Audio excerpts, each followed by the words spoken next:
Welcome to our channel physics as I feel it. स्वागत करता हूँ आपका हमारे चैनल में। ठीक है, तो आज हम लोग चालू करने वाले हैं चैप्टर 2, 10th हाई स्कूल का चैप्टर 2 है। इसका नाम है human I and colourful world, यानी कि मानव नेत्र और रंग बिरंगा संसार। तो आज हमारा जो पहला लेक्चर है, छोटा छोटा टॉपिक है ये, इसमें हम लोग एक लेक्चर सेपरेट रहेगा, इसी में क्लियर कर देंगे मानव नेत्र को, और अगले 2 या 3 लेक्चर और आएंगे तो ये पूरा पार्ट खत्म हो जाएगा, छोटा पार्ट है। ठीक है, तो आइए हम लोग इसको पढ़ते हैं। आप लोग चाहें तो इसमें थ्योरी बहुत ज़्यादा है, पूरा थ्योरिकल लेक्चर हो गई। आप लोग चाहें तो नोट क्या करेंगे, मैं पूरा एक्सप्लेन करूँगा, तो आप हमारी साइट में जा सकते हैं। साइट की जो लिंक है मैंने डिस्क्रिप्शन में दे दी है, वहाँ आप इसको इसकी पूरी थ्योरी के PDF फॉर्मेट में नोट्स मिल जाएंगे, आप वहाँ से इसको डाउनलोड कर सकते हैं। ठीक है, चलिए शुरू करते हैं। सबसे पहले क्या है हमारे पास ह्यूमन आई, यानी कि हमको समझना है कि मानव नेत्र क्या होता है। ठीक है, तो मानव नेत्र क्या है, एक प्रकार का ऑप्टिकल इंस्ट्रूमेंट। एनसीईआरटी बताती है ऑप्टिकल इंस्ट्रूमेंट यानी कि प्रकाशिक यंत्र। हाँ, हमारी आँख जो है एक यंत्री।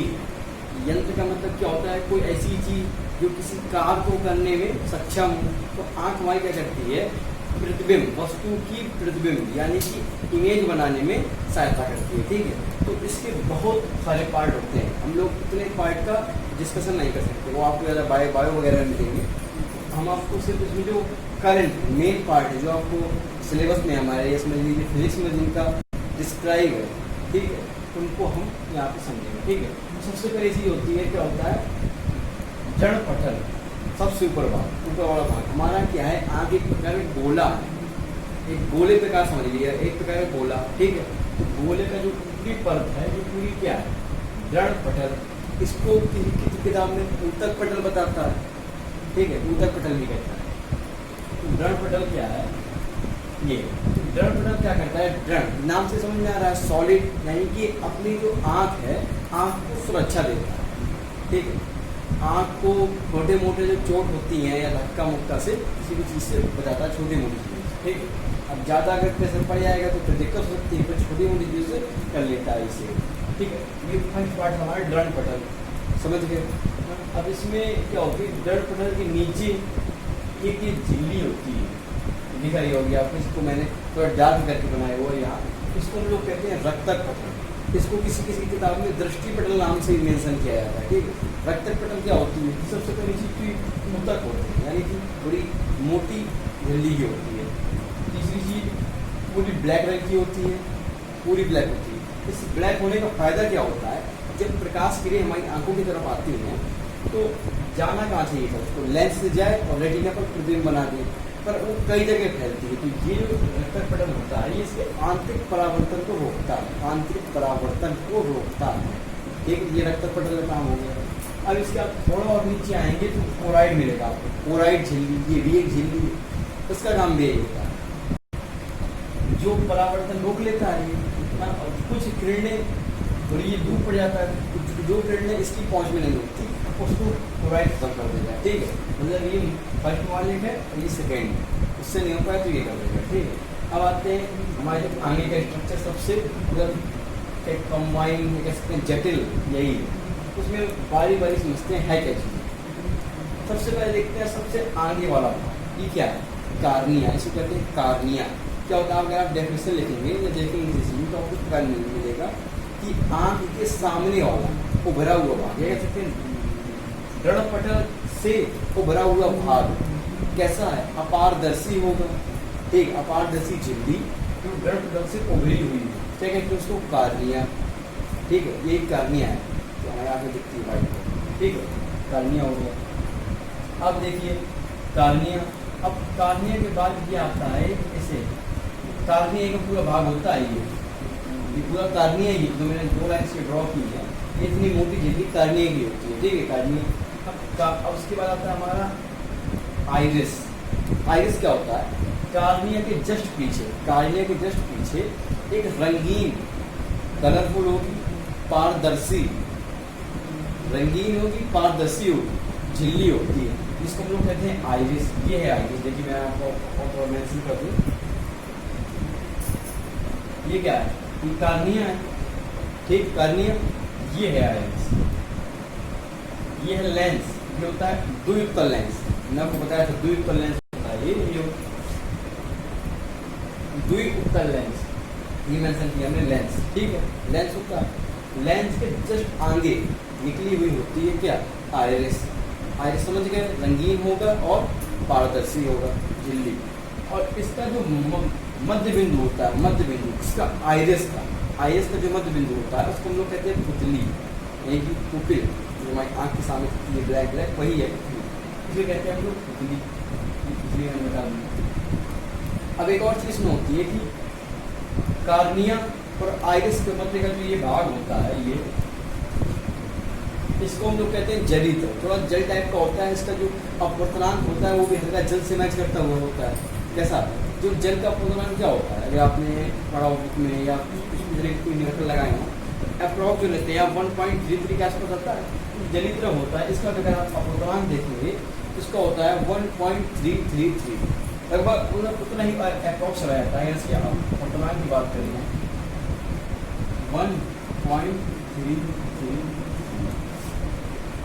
ये होता है जलीय का अपवर्तनांक, ठीक है। अब उसके बाद अपने लेंस में थोड़ा डिस्कस करते हैं। लेंस बहुत ही मेन चीज़ है, जानते हैं आप। अब यहाँ पे आप बताइए उत्तल लेंस क्यों लिया गया, अवतल भी हो सकता था। ये आँख की बड़ी कृत्रिम संरचना है। इसका कारण ये था, हमने आपको पिछला लेक्चर हमने जो चैप्टर फर्स्ट खत्म किया है उसमें मैं आपको बताया था उत्तल लेंस में पूरे डिस्कस किया लाइट के बारे में। तो आपने ध्यान दिया हो कि उत्तल लेंस जो होता है उसको हम लोग कन्वर्जिंग लेंस के नाम से जानते हैं, यानी कि जो लाइट की रे आती है, प्रकाश की किरण, उनको केंद्रित कर देता है एक पॉइंट। हमको क्या चाहिए, ये रेटिना है हमारा, रेटिना पर क्या बन जाए, प्रतिबिंब। प्रतिबिंब कैसा होना चाहिए, वास्तविक। देखिए थोड़ा आभासी थोड़ा ना होना चाहिए। अगर हम यहाँ पे अवतल लगा देते तो क्या होता है, यहीं पे बना देता प्रतिबिंब, रे क्या हो जाती है, फैल जाती है, कार्निया में प्रतिबिंब जाता है, हमारा देखा सब आ जाता है। इसलिए यहाँ पे अवतल लेंस होता है। पर ये साधारण अवतल नहीं होता है, इसके अवतल लेंस में खास बात होती है कि जो इसका पिछले भाग की वक्रता त्रिज्या होती है वो छोटी होती है। पिछले भाग की वक्रता त्रिज्या छोटी होती है, किसकी, लेंस की। पिछले भाग की वक्रता त्रिज्या छोटी और अगले भाग की वक्रता त्रिज्या बड़ी, ये आपको पता होगा मेरे ख्याल से, ठीक है। इसके बाद इसके अगर हम अपवर्तनांक की बात करें तो जो इसका अपवर्तनांक होता है लेंस का वो होता है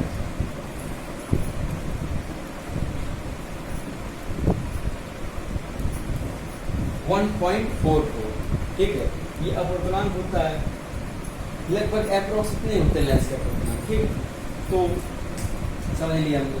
अब बात आती है रेटिना क्या होता है। रेटिना आप कह सकते हैं कि जो कोराइड झिल्ली होती है, कोराइड झिल्ली में उपस्थित एक क्या, जो मांसपेशियाँ होती है, मांसपेशियों का गट्ठर, सिराओं से बनी फिल्म कह सकते हैं क्या होती है, रेटिना। अब यहाँ पे प्रकाश की रे आती है, रेटिना पर प्रतिबिंब बना देती है, ठीक है। अब रेटिना पर जो प्रतिबिंब बनता है तो वो प्रतिबिंब मस्तिष्क तक जाता है, किस तरीके से, सिराओं द्वारा, ठीक है। जो सिराएँ होती हैं, सिराएँ यहाँ होती हैं, ठीक है। सिराएँ किस प्रकार यहाँ से निकलती हैं, यहाँ से सिराएँ निकल जाती हैं, कहाँ के लिए, मस्तिष्क, ठीक है। ये इतना रेटिना का मतलब। अगर थोड़ा डायग्राम देखना चाहें तो काफ़ी मैसी टाइप का है, और इसमें रे आएंगी तो आई मान लीजिए कर्नल, तो इस प्रकार ये यहाँ पे केंद्रित कर देता है, ये हमारा ठीक है। इसमें एक और पॉइंट आता है, पीत बिंदु क्या होता है। पीत बिंदु शायद देखा होगी, पीत बिंदु कुछ नहीं होता है, रेटिना के बिल्कुल सेंटर पे एक भाग होता है येलो कलर का, रेटिना के बिल्कुल सेंटर पे, उसको हम लोग कहते हैं पीत बिंदु। पीत बिंदु का मतलब क्या है कि वहाँ पे जो प्रतिबिंब बनता है रेटिना पर सबसे क्लियर होता है, बिल्कुल एचडी क्वालिटी का, 180 बिल्कुल जैसे पिक्सल होता है उसी प्रकार बिल्कुल एचडी बनता है, ठीक है, पीत बिंदु का। और जो अंध बिंदु होती हैं, एक होता है यहाँ पे कहीं अंध बिंदु मेंशन होता है, अंध बिंदु वो क्या होता है, अंध बिंदु वो होता है जहाँ से कोई रेटिना की सिराएँ हैं, जहाँ मस्तिष्क तक जा रही हैं, ये देने की मतलब प्रतिबिंब बन रहा है, प्रतिबिंब बना कहाँ, रेटिना को बताएगा कौन, मस्तिष्क, जिसके द्वारा, सिराओं के द्वारा, तंत्रिका सिराएँ कहते हैं हमको, ठीक है। तो वो जो सिराएँ होती हैं अंध बिंदु से आती हैं, समझ गया, अंध बिंदु से चली आएंगी। तो इतना सब इसका डायग्राम आता है बोर्ड में, इम्पॉर्टेंट है, कभी कभी पूरा सचित्र वर्णन पूछ लेता है, तो आपको पूरा डायग्राम के साथ आपको करना पड़ेगा इसमें, ठीक है। इजी था, इसमें और कुछ करके बताने की इच्छा नहीं। एक इसका एक और इसका पार्ट होता है हेडिंग टाइप की होती है, उसको समझ लीजिए जल्दी से। उसको अगर आप नोट करना चाहते हो नोट कर सकते हैं, वरना आपको PDF फॉर्मेट में डाउनलोड कर लीजिए मेरी साइट से www.physicsasatheory.blogspot.com। तो ये मैं एक चीज में रह गई थी कचाव तरफ, ये भी आपको पता है कि रणपटल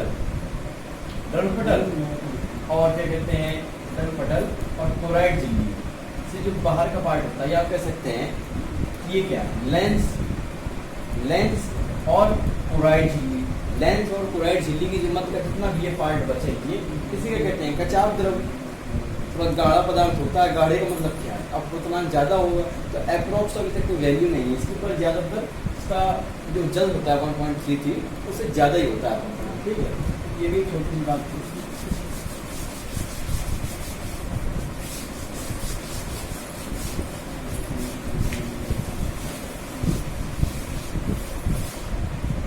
इसमें एक शब्द आता है कि आँख की ससमंजन क्षमता, आँख की ससमंजन क्षमता लिख देते हैं।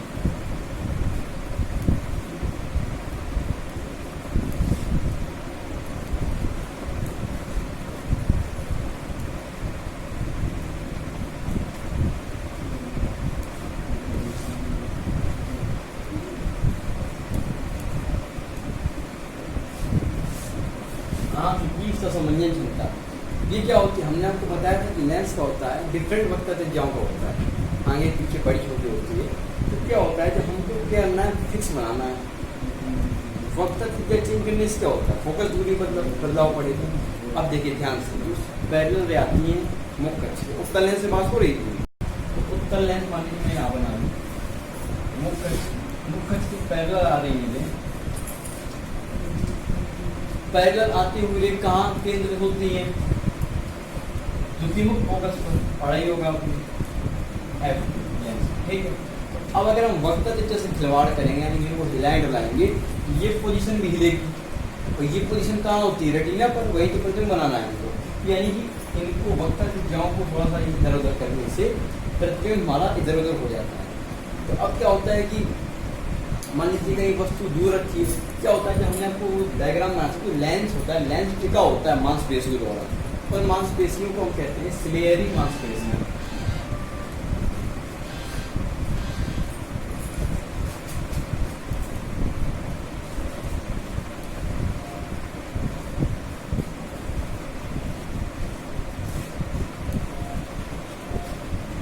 सिलेरी मांसपेशियां कहते हैं वो, ठीक है।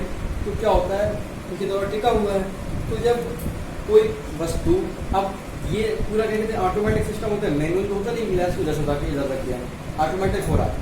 क्या होता है जैसे वस्तु उसको देखा कितनी दूर है, इतनी दूर से कैलकुलेशन हो गई अपने आप, अब फोकस इतनी दूर है तो बनाना है, तो वक्ता त्रिज्या को इधर उधर एडजस्ट करना है, तो वही वक्ता त्रिज्या को एडजस्ट करने की क्षमता ही आँख की ससमंजन क्षमता कहलाती है।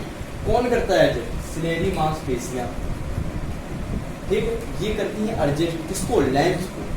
क्यों, क्योंकि प्रतिबिंब बनाना है रेटिना पर, यानी ये कह सकते हैं लेंस की रेटिना पर प्रतिबिंब बनाने की प्रवृत्ति के कारण उनकी वक्ता त्रिज्याओं में अदल बदल करने की क्षमता को लेंस की ससमंजन क्षमता कहते हैं।